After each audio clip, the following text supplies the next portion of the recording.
Welcome. Thanks for tuning in. I'm Dr. David Orlowski. I've authored the book, The Rapture, the Tribulation Reign of the Antichrist.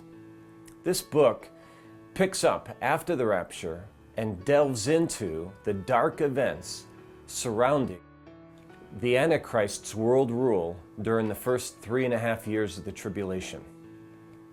The rapture, the tribulation reign of the Antichrist, employs more than 220 scriptures in its high adventure, chilling depiction of what might lie ahead during the first 3.5 years of the tribulation.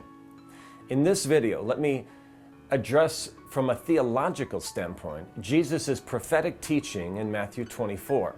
If you're not well acquainted with Matthew 24, now would be a good time to stop this video and reread it, because I'm going to zip through it. Starting Matthew 24, Jesus comes out of the Jewish temple, and immediately his disciples point out the beauty and grandeur of its buildings. Jesus remarks that not one stone will be left upon another, but all will be torn down. In verse 3, the disciples ask about the end of the age, and Jesus responds that many false Christs would come forth, verse 5, and there would be wars and rumors of wars, verse 6.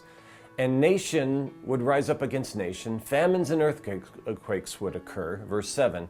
But all these things are merely the birth pains, verse 8.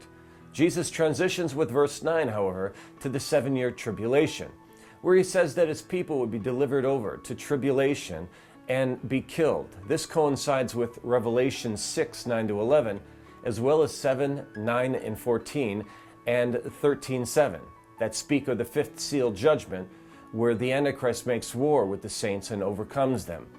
In Matthew 24:10, Jesus foretells of many believers falling away and betraying one another to the Antichrist. Verse 12, many people's love will grow cold.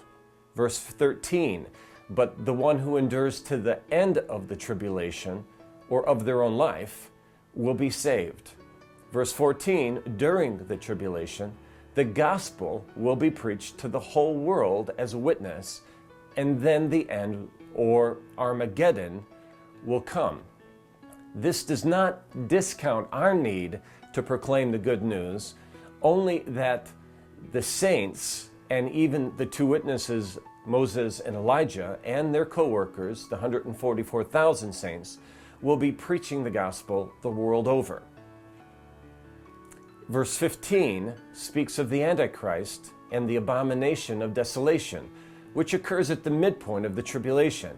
At that time, those in Jerusalem need to flee because the Antichrist is about to strike Jerusalem, at least its northern side, with the sword. Zechariah 14 indicates that the southern two quarters of Jerusalem will come under the protection of the two witnesses, so any saints that flee there will be spared the rape and murder that will ensue. Jesus uncovers a critical timeline truth in verse 21, where he states that after the abomination of desolation, then the great tribulation will begin. Please note he is speaking of the trumpet bowl judgments of Revelations 8 and 16. Next, verse 22 says that unless those days were shortened, no life would survive. In verse 27, Jesus tells how he will be coming back at his second coming, not to some inner room for only the special few to behold, but to the whole world. For just as lightning crosses the sky, so will his coming be. Verse 28 seems a strange verse, but Jesus is telling where he will return to in his statement. Wherever the corpse is, there the vultures will gather. Jesus is saying that the spiritually dead, or walking corpses, so to speak, will be gathered to Armageddon. These are the believers in the Antichrist, along with the vultures or demonic horde. The demons are going to be gathered there with the people. Picture this: hundreds of millions of the Antichrist disciples or soldiers, along with a dark, ominous cloud of billions of demons and their principalities, including Satan and the Antichrist, all poised to destroy Israel once and for all. Verse 29 states where Jesus states that after the trumpet bowl judgments 2 and 3, or the two massive asteroid strikes, that the earth will be darkened considerably and the earth will reel to and fro like a drunkard. Verse 30, after those events, Jesus will visibly appear in the sky, and all the people of the earth will see him, as well as with the saints that are with him, as depicted in Revelations 19.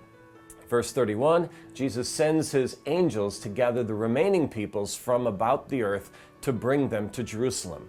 From verse 32 to 35, Jesus is talking about the time frame of when these things will happen, and says that as they see these things taking place, they can know that the end is near. He talks of the fig tree, or Israel, becoming tender, and that this would be a sign that that generation will not pass away until all these things occur.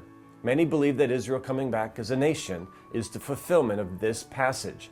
But the phrase, Israel becomes tender, may refer to Israel's heart turning back to Jesus during the latter part of the tribulation. When they turn to him, Jesus will be spurred to come back and save them from the armies of Satan. In verses 36 to 40, Jesus backs up and speaks of the rapture and of his taking the saints into heaven prior to the tribulation. Jesus says that 2 will be in the field, 1 will be taken, the other left, etc. In verses 45 to 51, Jesus compares the faithful believers versus the unfaithful ones, and indicates that those believers who give their food at the proper time will be found worthy, whereas those believers who live after an evil heart, who beat or abuse those under their charge, or who live as drunkards, etc., will be left behind at the rapture. These will, verse 51, be assigned a place with the hypocrites and will weep and gnash their teeth during the tribulation and perhaps outer darkness if they refuse to repent. Thus, Jesus fully depicts not only the rapture or catching up of the saints, 1 will be taken, the other left, but the martyring of the saints in the first half of the tribulation, the abomination of desolation in the middle of the tribulation, and the great tribulation of falling asteroids along with Armageddon in the second half of the tribulation. The sequence matches perfectly as we would expect in the book of Revelations.